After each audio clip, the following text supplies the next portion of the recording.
today is the last day na libre po yung pasakay dito sa Pink Line. It has been more than 1 month na libre po yung sakay nila. Uy, andyan na yung train, no? Tingnan nyo.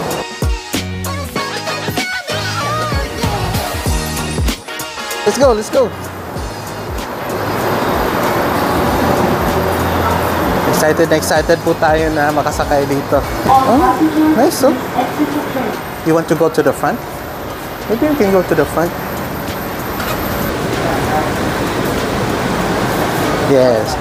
Meron pa silang designated seats for elderly, small kids.